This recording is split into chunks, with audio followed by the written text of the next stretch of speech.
네, 반갑습니다. 네. 날씨가 많이 추워졌는데 또 옷도 따뜻하게 입고 다니시고 또 추워지는 가운데 또 이렇게 감기도 조심하셔야 될 것 같습니다. 그래서 하시고 무엇보다 건강이 가장 중요하니까 저도 이제 뭐 여기서 말할 건 못 되긴 하지만 저도 이제 올해 30이어서 친구들끼리 막 얘기를 하거든요. 확실히 삶을 다니까 체력이 다르다 이런 얘기도 하는데 그래서 장난스럽게 얘기도 하는데 그래서 건강을 또 잘 챙기시고 또 저희가 건강해야 또 교회 내에서의 맡은 역할도 잘 할 수 있고 또 하나님께서 맡겨주시는 분들을 또 잘 해낼 수 있으니까 저희가 저희 몸을 관리하는 것 또한 제가 신학교에서도 이제 그런 말씀을 들었었거든요. 목사님들이 얘기를 하시더라고요. 이제 사역자가 이렇게 건강을 관리하는 것도 이제 하나님께서 주신 임무 중에 하나다. 막 사역자가 뭐 날씨 조금만 추워지면 막 감기 걸리고 막 헬렐레 거리고 하면은 되겠냐 뭐 이런 말씀을 하셨는데 그래서 건강을 또 저도 잘 챙기고 이제 다들 잘 챙겨셔야 할 것 같습니다. 네, 오늘 말씀을 전하도록 하겠습니다. 네, 오늘 본문 말씀은 이제 고린도후서 말씀입니다. 고린도후서 5장 15절에서 21절까지의 말씀입니다. 네, 고린도후서 5장 15절에서 21절까지의 말씀입니다. 네, 제가 먼저 읽고 교독하도록 하시겠습니다. 그분께서 모든 사람을 위하여 죽으신 것은 살아있는 자들이 이제부터는 자기들을 위하여 살지 아니하고 오직 자기들을 위하여 죽었다가 다시 일어나신 분을 위하여 살게 하려 함이니라.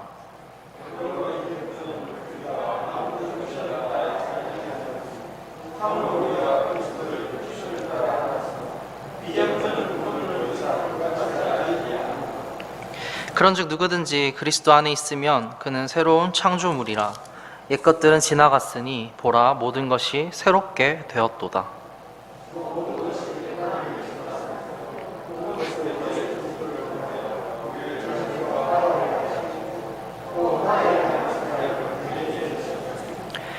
곧 하나님께서 그리스도 안에 계시사 세상을 자신과 화해하게 하시며 그들의 범법을 그들에게 돌리지 아니하시고 화해하게 하는 말씀을 우리에게 맡기셨느니라.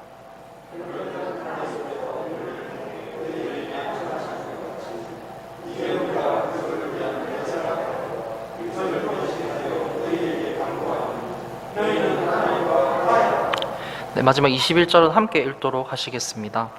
하나님께서 죄를 알지 못한 그분을 우리를 위하여 죄가 되게 하신 것은 우리가 그분 안에서 하나님의 의가 되게 하려 하심이라. 아멘. 네, 말씀을 위해 제가 기도드리도록 하겠습니다. 살아계시고 전능하시고 저희를 은혜로서 구원해 주신 하나님 아버지, 이 시간 저희가 하나님을 예배드리기 위해 이 자리에 모였습니다. 주님, 추운 날씨 가운데 저희가 또 이곳에 모여 정말 하나님을 예배할 수 있고 또 이렇게 따뜻한 예배당에서 저희가 함께 모여서 예배할 수 있는 이 시간이 너무나도 귀함을 저희가 알고 있습니다. 주님, 그리고 저희가 지금 선택할 수 있는 그 어떤 시간들보다 지금 내가 이 예배당에 앉아있는 이 시간이 나에게 있어서 가장 귀하고 또 가장 중요하고 가장 먼저 되는 시간임을 우리가 이 시간 고백하고 또 우리의 삶 가운데 하나님께서 우리의 가장 우선순위가 되심을 고백할 수 있는 그런 시간이 될 수 있도록 인도해 주시옵소서. 주님, 오늘은 그리스도의 대사라는 제목으로 말씀을 전합니다. 저희가 정말 이 땅에 그리스도의 대사로서 이곳에 살아가고 있음을 저희가 믿고 있습니다. 주님, 예수님께서 이 땅에 오셔서 사람들을 심판하려고 하신 것이 아니라 구원하려고 오심을 저희가 알고 있습니다. 주님, 우리 또한 그 구원을, 그 복음의 소식들을 저희가 마음속 깊이 새기고 또 우리의 복음만으로 남겨두는 것이 아니라 다른 이들에게 전함으로 인해서 그 복음이 정말 확장되고 또 세상 끝까지 전파되는 그 사역에 저희가 동참할 수 있는 사람이 될 수 있도록 인도해 주시옵소서. 그리고 오늘은 바울이 고린도 교회를 바라보며 정말 그 고린도 교회 내에 많은 어려움들이 있음을 보게 됩니다. 정말 그 고린도 지역처럼 우리가 지금 살고 있는 이 대구 지역 또한 정말 많은 신앙적인 어려움들이 있고 또 많은 잘못된 이단들의 가르침과 또 그런 복음을 전하는 데 있어서의 어려움들이 많이 있는 지역입니다. 저희가 이 지역을 생각하며 기도하고 또 이 지역에 세워진 우리 교회가 정말 이 지역에 복음화를 위해 힘쓰는 교회가 되고 또 하나님의 그 복음 전파 사역에 동참하고 쓰임받는 교회로서 성장할 수 있도록 인도해 주시옵소서. 이 시간 주님의 종이 말씀을 전합니다. 정말 부족함이 많고 또 언변에 부족함도 많지만 정말 하나님의 말씀 그대로를 전할 수 있는 종으로서 쓰임받는 시간이 될 수 있도록 인도해 주시옵소서. 이 모든 말씀 예수님의 이름으로 기도드립니다. 아멘. 네, 자리에 앉으시겠습니다.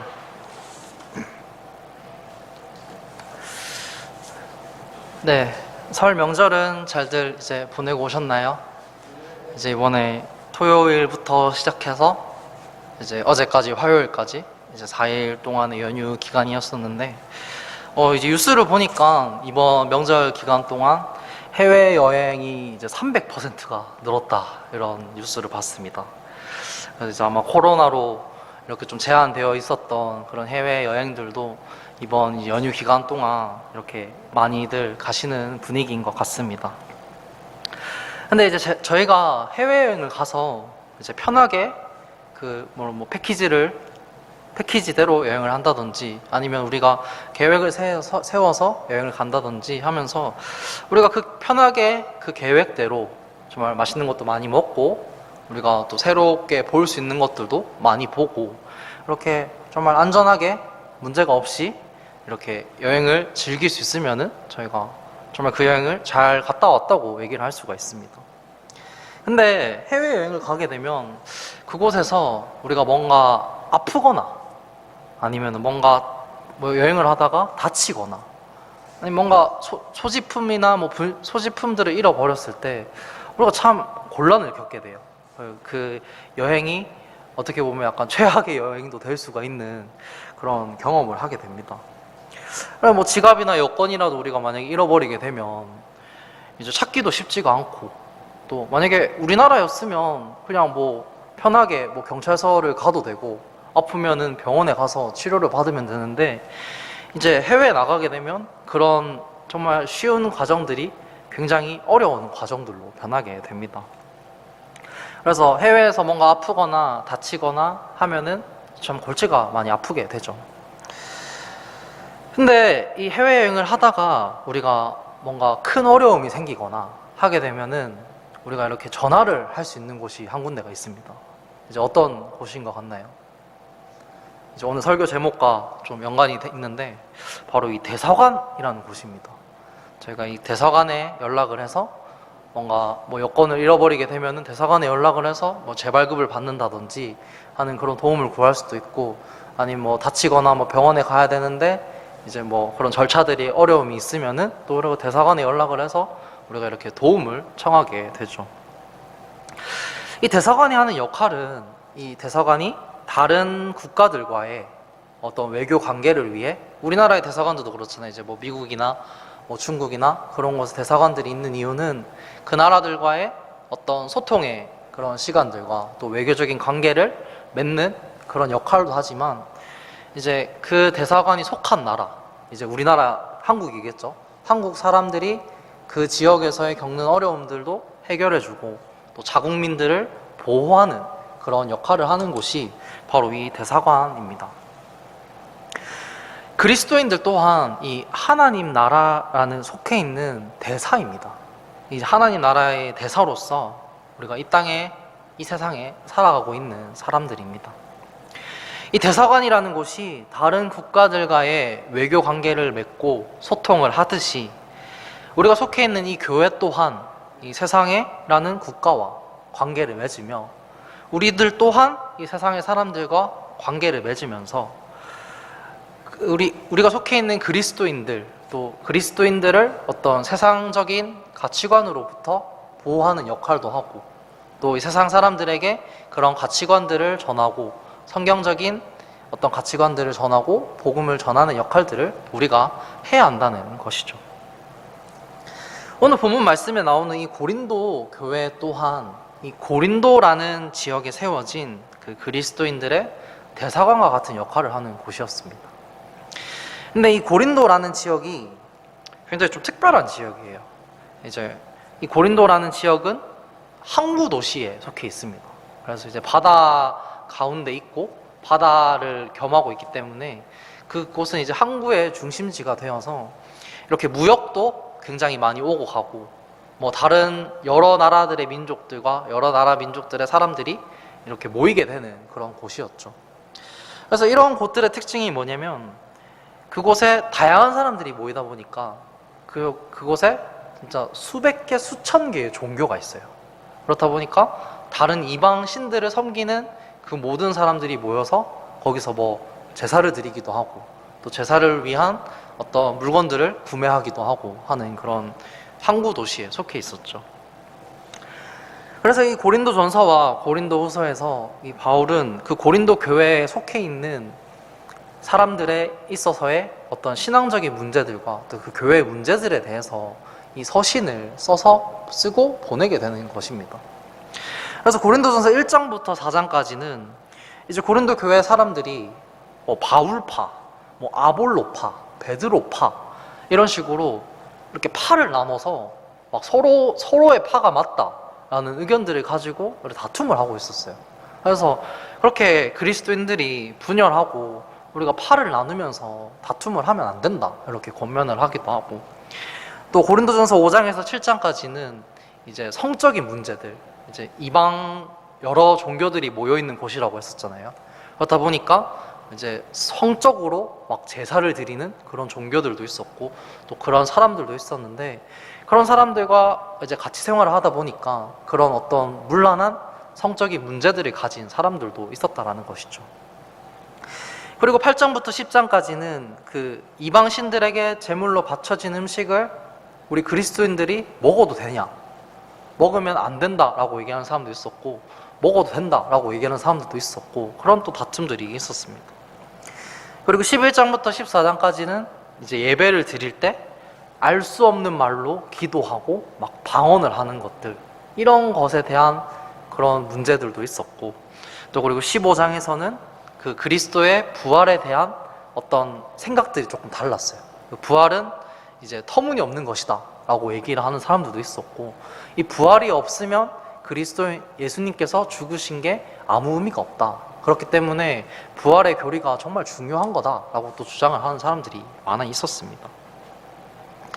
정말 복잡했어요, 이 교회의 배경이. 그 도시의 지역과 그런 환경들 속에 있어서 그런 건지 모르겠지만, 그런 배경들과 환경들 때문에 이 교회가 가진 문제들이 정말 크고 복잡하게 얽혀 있었다라는 것이죠. 그래서 이제 고린도 후서에 이제 바울이 다시 2차 편지를 보내게 됩니다. 근데 2차 편지를 보냈는데, 이 바울이 첫 번째 서신을 썼을 때는 이 교회 사람들이 별 반응이 없었어요. 왜냐하면은 바울은 뭔가 가난했던 사람이었고, 또 박해와 고난을 받은 사람이었고, 또 막 이런 연설도 잘 못하는 그런 사람들이다, 이런 바울에 대한 평판이 이 교회 내에서 되게 안 좋은 그런 평판 속에 있었습니다. 그렇다 보니까 뭔가 그 교회 내에 조금 영향력 있고 뭔가 좀 권위가 있고 뭔가 좀 더 똑똑해 보이는 그런 사람들을 이 교회 사람들이 더 쫓아가고 있었던 그런 상황들이었죠.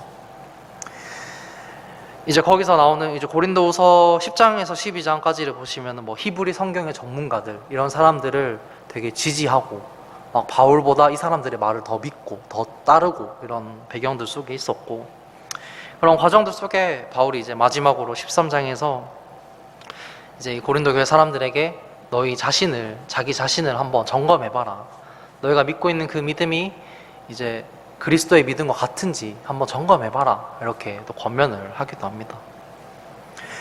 어떻게 보면 가장 최악 중에 최악의 지역에 이 죄의 한가운데라고 중심지라고 볼 수 있었던 이 지역에 이 교회가 세워지게 된 것입니다. 예수님께서는 말씀을 하십니다. 마가복음 12장 29절에서 31절까지 말씀에, 너는 내 마음을 다하고 혼을 다하고 생각을 다하고 힘을 다하여 주 내 하나님을 사랑하라 이니라, 이것이 첫째 명령이다 라고 말씀을 하십니다. 그리고 둘째 명령은 곧 이것과 같으니 너는 내 이웃을 내 자신과 같이 사랑하라 이니라. 이것들보다 더 큰 다른 명령은 없느니라 하시매.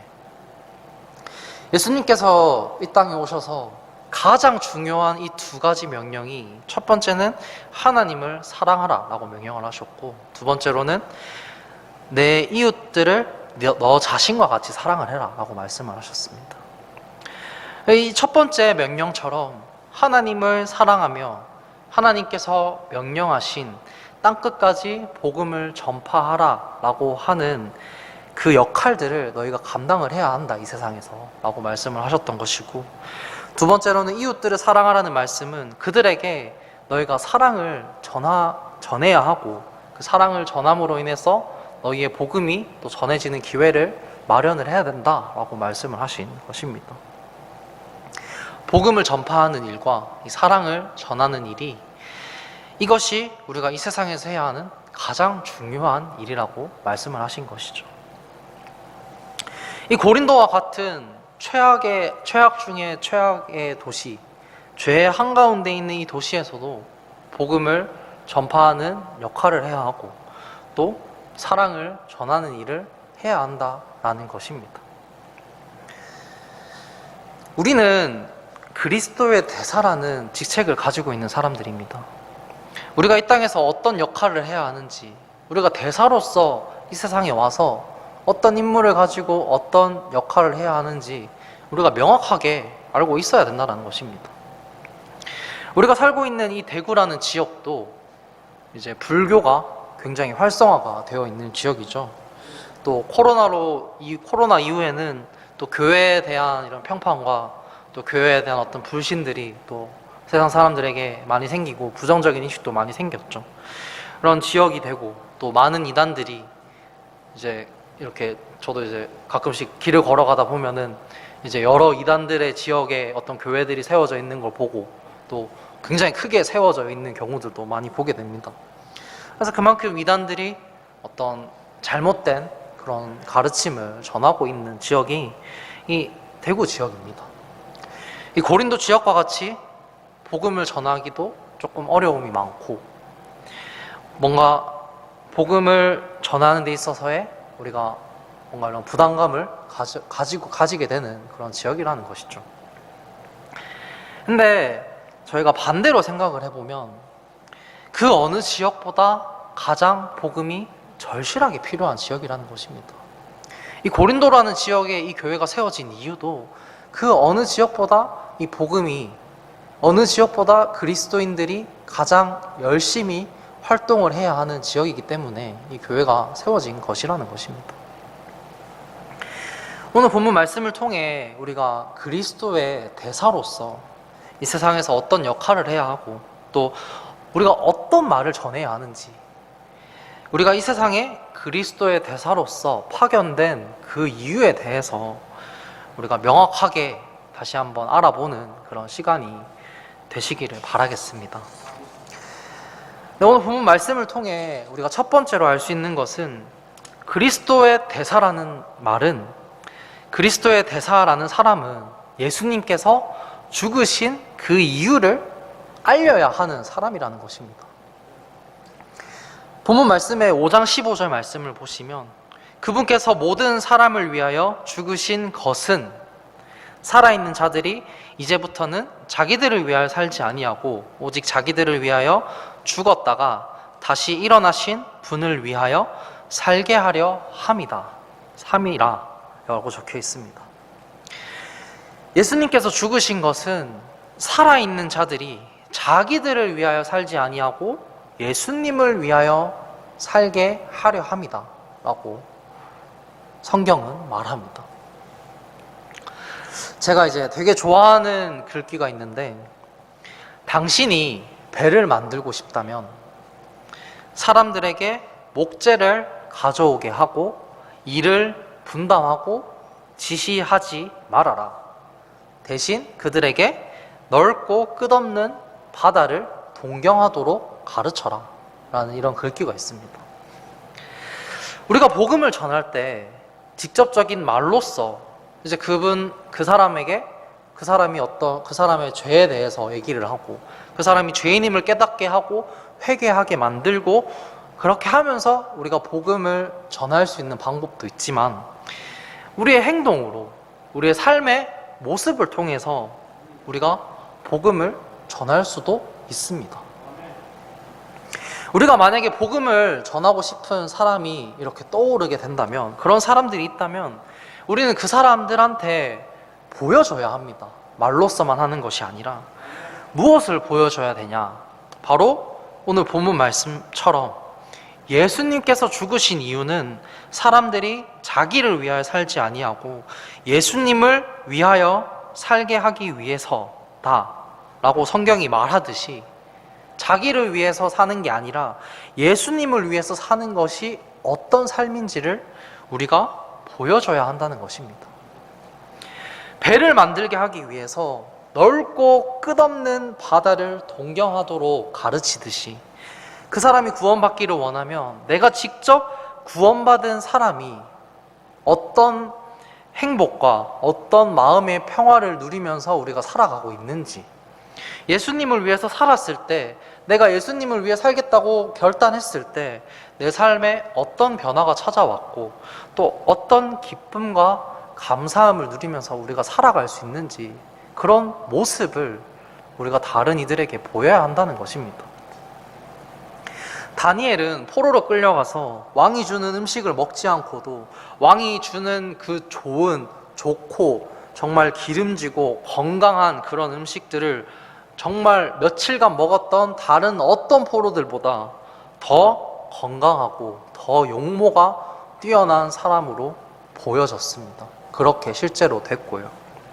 다니엘서 1장 8절 말씀을 보시면, 그러나 다니엘은 왕이 정해준 음식이나 왕이 마신 포도주로 자기를 더럽히지 아니하겠다고 마음속에 작정하였으므로 자기를 더럽히지 아니하려고 내시들의 통치자에게 요청하니, 13절 말씀을 보시면, 당신 앞에서 우리의 얼굴과 왕이 정해준 음식을 먹는 아이들의 얼굴을 관찰하게 하시고 당신이 보는 대로 당신의 종들에게 행하소서 하매, 이에 그가 이 일에서 그들의 말에 동의하여 열흘 동안 그들을 시험하더라. 다니엘이 이 내시들의 통치자에게 요청을 합니다. 내가 열흘 동안 그 음식들을 안 먹고도 내가 더 용모가 뛰어나고 더 건강한 사람이 되는지 아닌지 너가 확인을 해라, 이렇게 얘기를 해요. 그래서 이 통치자가 그들이 열흘 동안 시험을 하게 되는 거죠. 그리고 마지막 15절에서 열흘이 끝났을 때 그들의 얼굴이 왕이 정해준 음식을 먹은 모든 아이들보다 더욱 아름답고 살이 더욱 기름지게 보이니라, 이런 결과를 맞이하게 됩니다. 저도 고등학교 3학년 때 다니엘처럼 다른 친구들과, 저희 반 친구들과 이제 저희 담임 선생님께 그렇게 보여줬습니다. 담임 선생님께 예배를 지키기 위해서 야간 자율학습과 토요일 자습을 빠져야겠다고 말씀을 드렸습니다. 이제 선생님이 그러시더라고요. 이제 너 하나를 빼주기 시작하면 다른 친구들도 이제 어떤 이유든지 간에 빼줘야 할 수도 있기 때문에 아무도 안 빼주는 게 원칙이다, 이렇게 말씀을 하시더라고요. 그래서 학습 분위기가 흐려질 수 있다, 이런 말씀을 하셔서 안 된다고 말씀을 하셨습니다. 그래서 이제 저도 아버지께 그렇게 말씀을 드렸더니 이제 아버지가 손편지를 쓰셨어요. 손편지를 쓰셔서 저는 그 내용을 보진 못했습니다. 그래서 담임 선생님께 갖다 드렸는데, 선생님께서 저를 부르시더니 이렇게 말씀을 하시더라고요. 이제 일단은 그래, 너를 자습을 빼주겠다. 근데 만약에 너가 성적이 떨어지게 되면 이제 그 뒤로는 빼줄 수가 없다. 예배를 드린다고 너의 편의를 봐줄 수는 없다, 이렇게 말씀을 하시더라고요. 기분이 많이 나빴죠. 이제 오기가 생기더라고요. 내가 믿는 하나님이 어떤 분이신데, 좀 약간 그 다윗의 좀 마음이 공감이 됐어요. 골리앗이 와가지고 너희가 믿는 하나님이 뭐 어떤 분이시냐, 싸울 수 있는 애는 나와라, 이렇게 말을 하는 것처럼 내가 믿는 하나님이 어떤 분이신데, 내가 하나님을 위해서 하나님을 예배드리는 게 내 삶의 가장 우선순위이기 때문에 그 자리에 내가 나가려고 하는데, 내가 예배드리러 갔는데 성적이 떨어지게 된다? 이제 하나님께서는 절대 그럴 분이 아니시라는 것을 저는 믿고 있었습니다. 그리고 제 스스로도 내가 뭔가 이렇게 반 친구들에게 담임 선생님께 뭔가 자습 시간 때 자고 막 수업 시간 때 자고 이렇게 뭔가 나의 게으름으로 내가 노력을 안 해서 만약에 그런 모습들을 보이고 성적이 떨어지게 된다면 그건 이제 하나님 얼굴에 먹칠을 하는 거다, 이런 생각을 했습니다. 바로 휴대폰을 멈췄어요. 휴대폰을 정지시켰습니다. 제가 눈이 오나 비가 오나 이제 저녁밥도 안 먹고 축구를 했었거든요. 축구에 거의 목숨을 걸고 했었는데, 축구를 하고 저녁 시간 때 밥도 안 먹고 축구를 하고 이제 7시가 돼서 자습 시간 때 오면은 몸이 피곤하고 졸리니까 이제 뭐 30분이나 1시간 정도 이렇게 졸게 돼요. 그래서 이제 그걸 아니까 고3 때부터는 이제 축구도 안 했어요. 공부에 방해가 되니까. 이렇게 좋아하던 축구도 안 하겠다고 결정을 하고. 그리고 밤 10시가 되면은 고3 애들은 이제 다들 이제 집에 가는 시간인데 12시까지 추가 자습을 신청을 해서 또 이제 12시까지 남아서 더 공부를 하고 집에 갔습니다. 그리고 집에 와서는 매일 1시간 30분씩 또 2시간씩 하루에 맡겨진 그 100일 성경 일독표가 있었어가지고 그 매일 할당량을 채우기 위해서 매일 1시간 30분씩 무조건 자기 전에 성경을 읽고 잤습니다. 그렇게 성경을 읽으면서 하나님, 저에게 지혜를 주십시오. 제가 이렇게 지금 저 선생님으로 인해 시험을 받고 있는데 하나님, 제 삶을 통해서 하나님이 어떤 분이신지 저들에게 보여주고 싶습니다. 내가 믿는 하나님이 어떤 분이신지를 저들에게 보여주고 싶습니다. 하나님, 하고 기도를 했습니다. 제가 고등학교 2학년 때까지 반에 이제 35명 정도 중에 한 14등, 15등 정도로 했었거든요. 근데 고등학교 3학년 첫 시험에서 제가 반에서 3등을 했어요. 전교 등수도 문과 인원수 한 200명들 중에 제가 보통 한 70등, 80등 정도를 하다가 고등학교 2학년 때까지만 해도, 근데 이제 바로 고등학교 3학년 시험에서 한 20등, 전교 20등까지 이제 가게 되었습니다. 1년 내내 절대 안 떨어졌어요, 성적이. 그렇게 보여줬어요. 예배를 지키는 사람에게, 예배를 가장 우선시 두는 사람에게 하나님께서 지혜를 더해 주신다는 것을 제가 보여줬습니다. 나를 위해서 내가 뭐 성공을 하겠다고, 내가 내 수능 성적이 좋아져서 좋은 대학에 가겠다고 나를 위해서 그런 세상적인 공부를 했던 것이 아니라 예수님을 위해서, 하나님을 위해서 성경을 공부하고 또 성경을 읽으면서 지혜를 구했습니다. 그렇게 제 삶을 통해서 다른 친구들과 선생님들께 보여줬고요.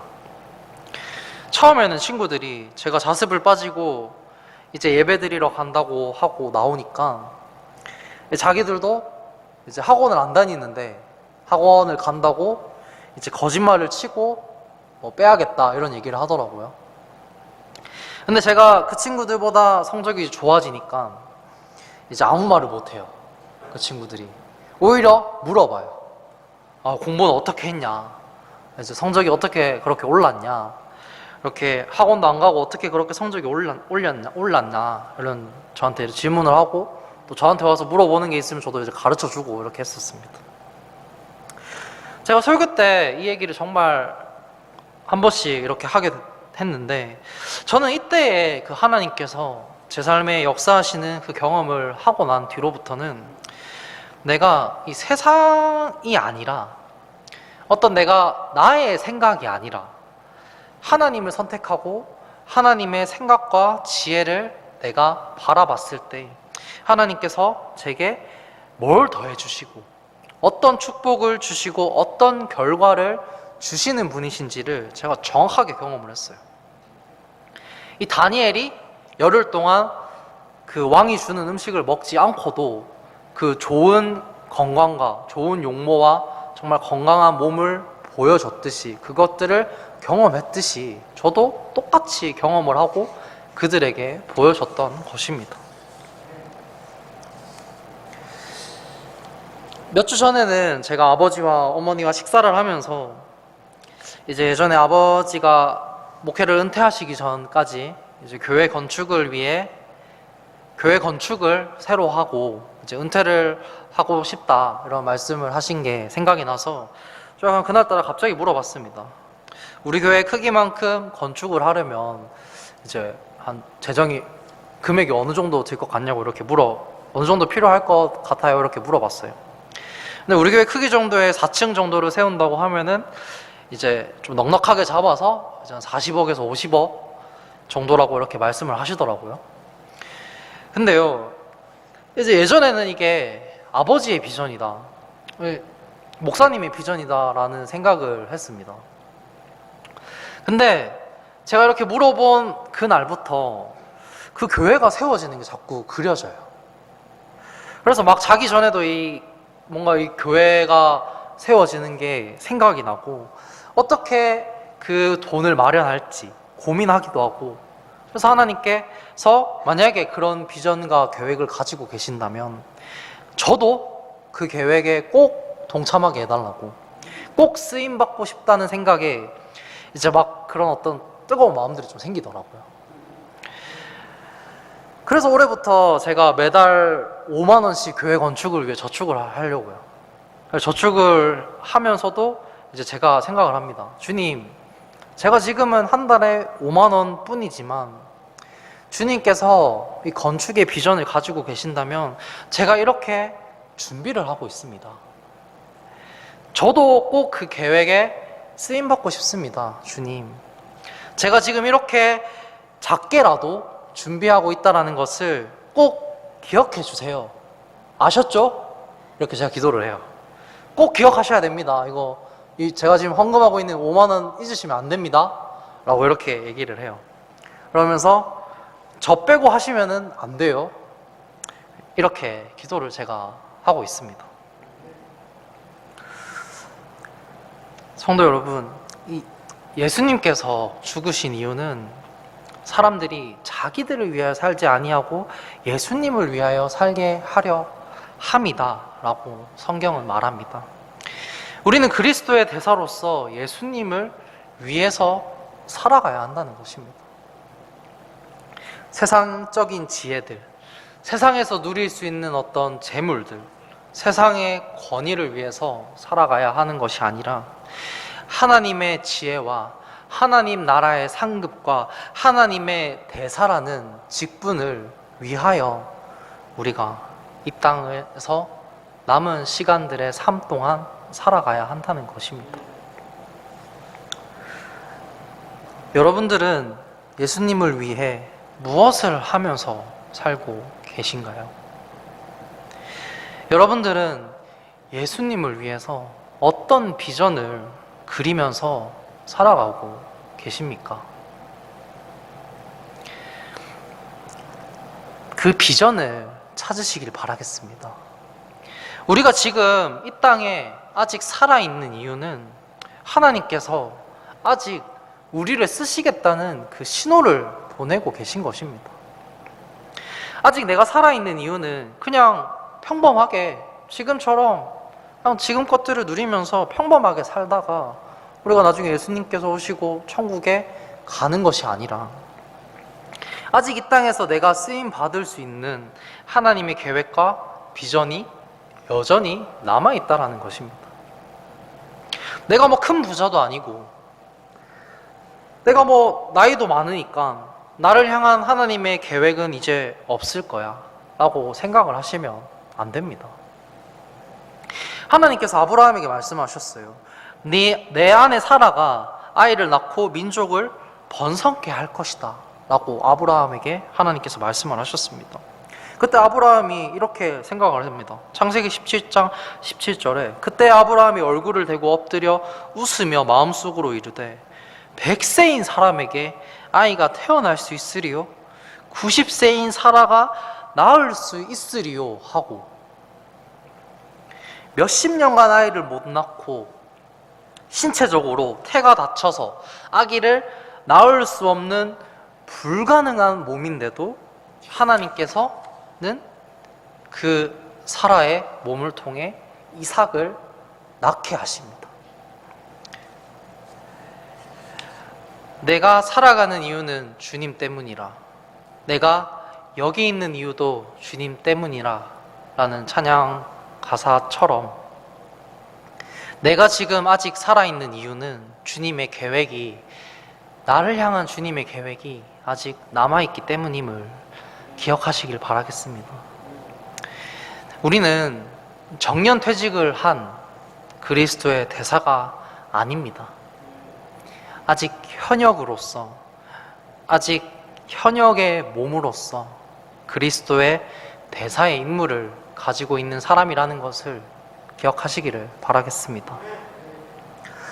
그리고 두 번째로 그리스도의 대사는 화해하게 하는 말씀을 맡게 된 사람입니다. 5장 18절에서 또 모든 것이 하나님에게서 났으며 그분께서 예수 그리스도를 통하여 우리를 자신과 화해하게 하시고 또 화해하게 하는 사역을 우리에게 주셨으니, 19절 말씀에 곧 하나님께서 그리스도 안에 계시사 세상을 자신과 화해하게 하시며 그들의 범법을 그들에게 돌리지 아니하시고 화해하게 하는 말씀을 우리에게 맡기셨느니라. 18절에서 화해하게 하는 사역을 우리에게 주셨다고 말씀을 하셨고, 19절에서는 화해하게 하는 말씀을 우리에게 맡기셨다라고 하셨습니다. 우리는 복음을 아껴야 되는 사람이 아닙니다. 우리는 복음을 혼자만 가지고 혼자만 누려야 하는 그런 사람이 돼서는 안 됩니다. 하나님께서 예수님을 통해 다른 누구도 아니라 나와의 1대1 하나님과 나와의 관계를 회복하시고 화해하셨듯이 우리 또한 우리 주변에 구원받지 못한 사람들에게 하나님과의 관계를 회복할 수 있도록, 또 하나님과의 관계를 화해할 수 있도록 우리가 그 사역을 해야 하는 사람들이고, 또 우리가 그 화해하게 하는 그 말씀을 맡고 있기 때문에 우리가 그 맡은 것들을 전해야 하는 사람이라는 것입니다. 설 연휴가 지났습니다. 믿지 않는 가족들에게, 믿지 않는 친척들에게 복음에 대해서 전해보셨나요? 직접적으로 예수님을 믿어야 천국에 간다, 너는 죄인이다, 회개해라 라고 말하는 방법도 있지만, 내가 믿는 예수님에 대해, 내 삶에 역사하셨던 그 예수님의 역사에 대해, 나를 어떻게 새로운 피조물로 만드셨고, 또 믿지 않았을 때와 믿고 난 후에 내 모습이 어떻게 변화됐는지, 얼마나 내 삶에 기쁨이 있고 안정이 있고 평안이 있는지 우리의 삶을 통해 보여주고 말할 수 있는 방법도 있습니다. 우리는 복음을 통해서 다른 이들을 책망하고 또 다른 이들을 심판하려고 온 것이 아닙니다. 예수님께서도 그렇게 말씀하셨습니다. 요한복음 12장 47절 말씀에서 사람이 내 말들을 듣고 믿지 아니할지라도 내가 그를 심판하지 아니하노라. 나는 세상을 심판하러 오지 아니하고 세상을 구원하러 왔노라. 예수님께서도 세상을 심판하러 오신 게 아니라 세상을 구원하려고 이 땅에 오셨습니다. 우리들 또한 구원받지 못한 이들에게 책망하고 심판하려고 온 것이 아니라 그들을 더욱 사랑으로 감싸고 우리의 구원의 기쁜 소식을 전하기 위해서 우리가 이 땅에 온 것입니다.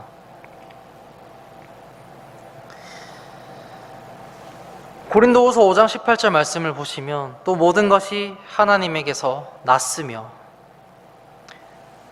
모든 것이 하나님에게서 났으며, 이미 모든 것을 만드신 분이시고 모든 것을 하실 수 있는 능력을 가진 분이 하나님이십니다.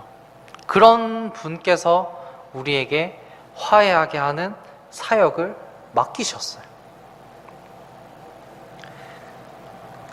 이제 여러 나라들의 대사관들을 보면은 좀 차이점이 있습니다. 신기한 게 있어요.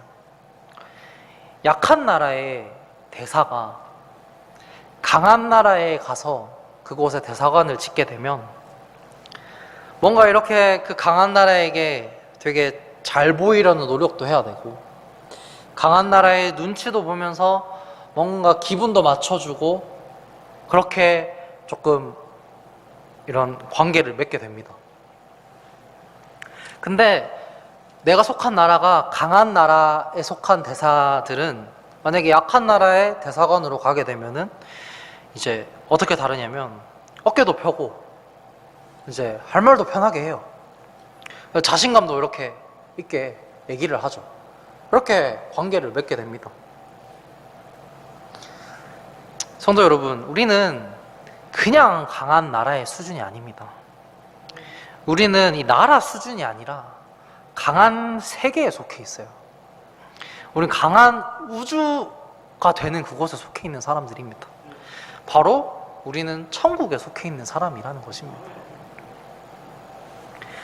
우리가 어떤 소속인지를 정확하게 알고 있어야 돼요. 내가 어떤 나라의 대사로서 이 땅에 온 건지, 내가 이 세상을 살아가고 있는지 정확하게 알고 있어야 우리가 어떤 태도를 취할 수 있는지 결정이 된다는 것이죠. 예수님께서도 말씀을 하셨습니다. 요한복음 12장 49절에서 50절 말씀에서 나는 스스로 말하지 아니하였고 나를 보내신 아버지께서 내가 이를 것과 말할 것을 친히 내게 명령으로 주셨느니라.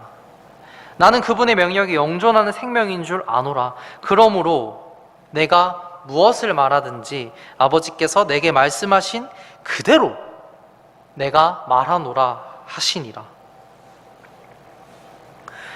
우리는 우리의 언변으로, 우리가 복음을 전할 때 뭔가 우리의 어떤 논리적인 어떤 능력으로, 우리의 언변으로 뭔가 우리의 생각과 우리의 이성과 우리의 어떤 그런 설득력으로 우리가 복음을 전하는 게 아닙니다. 우리는 하나님의 언변으로, 하나님의 말씀으로, 하나님의 논리로, 하나님의 생각과 하나님의 설득력으로 복음을 전하는 사람들입니다. 모세가 나는 언변이 부족한 사람이라서 이집트에 못 가겠다라고 했을 때 하나님께서 듣다가 결국 아론을 붙여주셨습니다. 우리에게도 복음을 전하는 데 있어서의 어려움이나 부족함이 있다면 그거를 채워주실 분 또한 하나님이십니다. 왜냐하면 하나님께서 우리에게 그것을 맡기신 분이시기 때문이죠. 그냥 막막한 황무지에 가서 아무것도 지원해주지 않고 너 혼자만의 힘으로 그 땅에 대사관을 세우고 그 땅에서 네 역할을 해라 라고 우리를 보내신 게 아니라 너는 가서 대사로서의 역할만 해라. 화해하게 하는 그 말씀을 전하는 역할까지만 해라. 그 뒤는 내가 하겠다. 내가 책임지겠다. 너의 부족함, 너의 어려움들 내가 채워주고 내가 너에게 그 능력을 더해주겠다 라고 말씀을 하신 것입니다. 하나님께서는 우리에게 화해하게 하는 말씀을 맡기셨습니다. 그 말씀을 나 혼자만 누리고 그 말씀을 나 혼자만 꽁꽁 내 마음속에 깊은 곳에 숨겨두고 나 혼자만 아끼고 간직하라고 그렇게 주신 것이 아닙니다. 그렇게 맡기신 것이 아닙니다.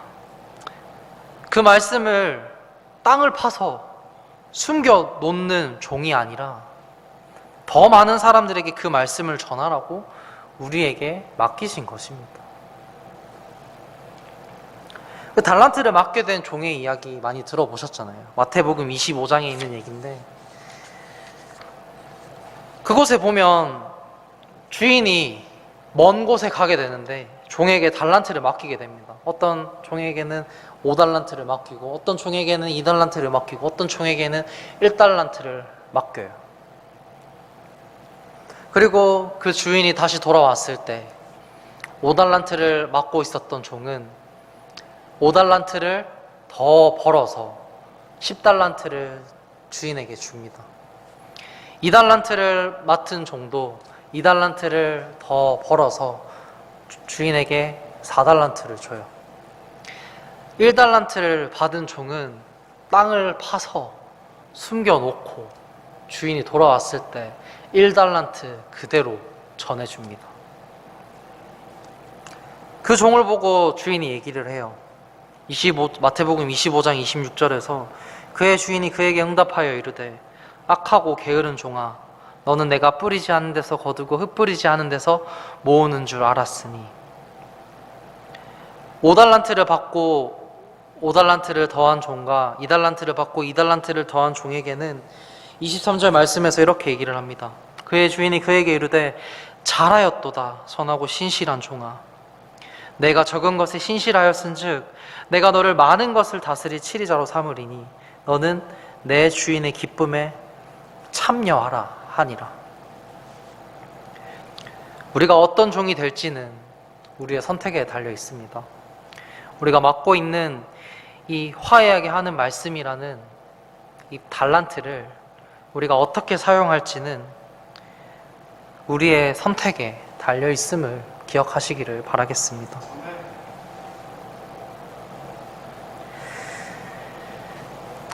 우리는 그리스도의 대사로서 우리 주변의 사람들을 불러야 합니다.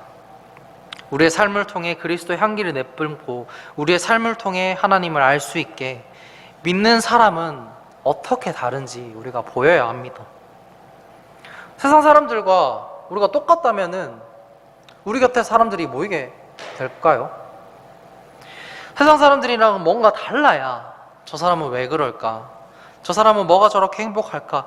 뭐가 저렇게 기쁘고 안정을 누리면서 살아갈까? 이런 생각이 들어야 모이게 되는 것이죠. 그리고 우리는 그 사람들에게 권면하는 것입니다.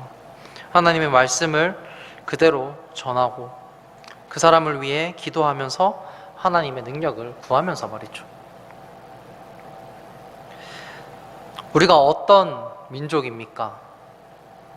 라는 얘기를 들으셨을 때 배달의 민족이다 라는 생각이 드실 수도 있겠습니다. 우리가 어떤 대사입니까? 우리는 그리스도의 대사이다 라는 말이 바로 생각나셔야 합니다. 우리가 어떤 백성입니까? 하나님의 백성이라는 말이 바로 생각나셔야 합니다. 우리가 어떤 사람입니까? 그리스도인이라는 이 5글자가 바로 생각나셔야 합니다. 우리의 명함에는 직책, 그리스도의 대사, 소속, 천국, 부서, 대구 제1지부 제1팀장 이렇게 적혀 있습니다. 우리는 대사관의 무슨 말단 공무원의 수준이 아니에요. 우리는 대사입니다. 대사. 제가 딱 검색을 해봤어요. 네이버에 검색을 했습니다. 대사는 공무원 몇 급입니까? 이렇게 검색을 해봤어요. 첫 번째 글이 이거더라고요. 주중대사, 주미대사는 공무원 몇 급인가요? 답변이 이렇게 나와 있습니다. 장관급, 특 1급, 실제 파워는 외교부 장관급이다. 이렇게 적혀 있었습니다. 성도 여러분, 우리는 외교부 장관급이에요. 우리는 하나님 나라에 속한, 하나님 나라에서 이 땅에 파견한 외교부, 하나님 나라의 외교부 장관입니다. 봉급도 있어요. 지금 봉급 천국의 상급으로 계속 쌓이고 있습니다. 그리스도의 대사로서 사시기를 바라겠습니다. 하나님 나라의 외교부 장관처럼 사시기를 바라겠습니다. 그리고 우리의 주머니 속 명함에는 그리스도의 대사라는 직책이 적혀 있는, 하나님 나라의 외교부 장관이라고 적혀 있는 그 명함이 우리의 주머니 속에는 있음을 기억하시기를 바라겠습니다. 네, 기도를 하고 예배를 마치도록 하겠습니다.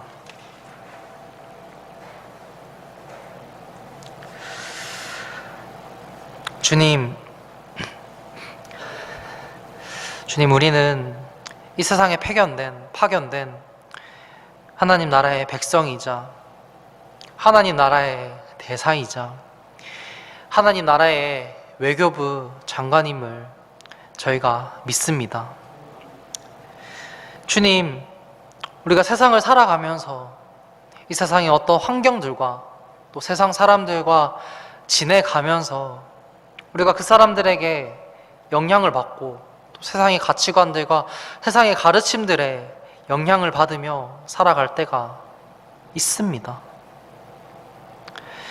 주님, 우리가 이 세상에 살아가면서 영향을 받는 사람이 아니라 우리가 가진 그 그리스도의 대사로서의 직분을 가지고 우리가 가진 그 그리스도의 복음과 또 기쁨과 평안과 감사함을 다른 이들에게 그 영향력을 끼칠 수 있는 사람으로서 이 땅에서 살아갈 수 있도록 인도해 주시옵소서. 그 고린도라는 지역에서 그 수많은 이방 종교와 또 수없이 많은 죄 가운데 한가운데 속해 있었던 그 교회 안에서 수많은 문제가 있었습니다. 주님, 그럼에도 불구하고 그곳에 교회가 세워지고 바울은 권면을 하고 또 그곳의 교회의 사람들은 다시 회개하고 다시 주님께 나아오고 자신들의 생각과 또 이방 종교들의 가르침과 또 이방 사람들의 영향력을 받는 것이 아니라 예수님을 따르고 예수님의 가르침을 전하고 예수님의 영향력을 다른 이들에게 끼치는 그런 성도들이 되었습니다. 주님, 우리 또한 이 대구 지역에서 그런 영향력을 가지는 그리스도인이 될 수 있도록 인도해 주시옵소서.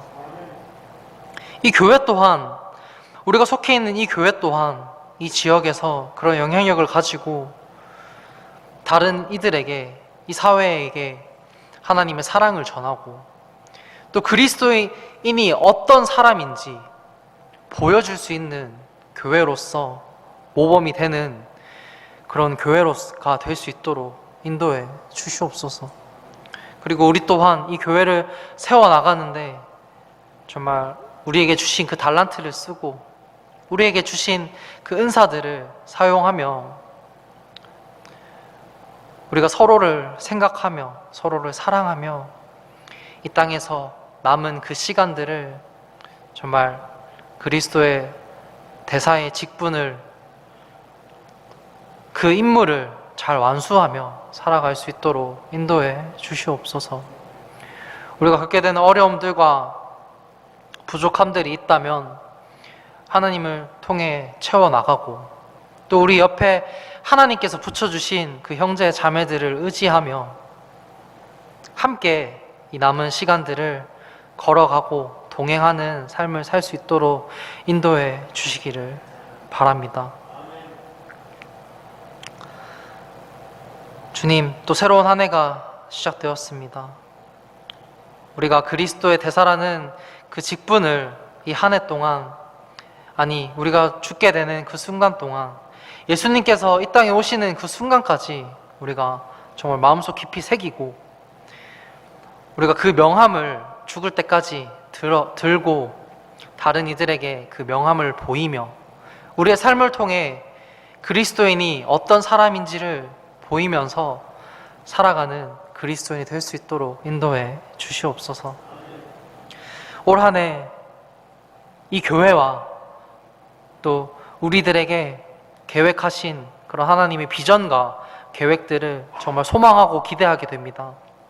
그 기대와 계획들에 우리가 동참하고 또 쓰임받을 수 있는 그 크신 역사를 경험할 수 있는 시간이 될 수 있도록 인도해 주시옵소서. 그리고 우리 또한 그 계획들을 준비해 나갈 수 있는 성도들이 될 수 있도록 인도해 주시길 바랍니다. 이 모든 말씀 예수님의 이름으로 기도드립니다. 아멘.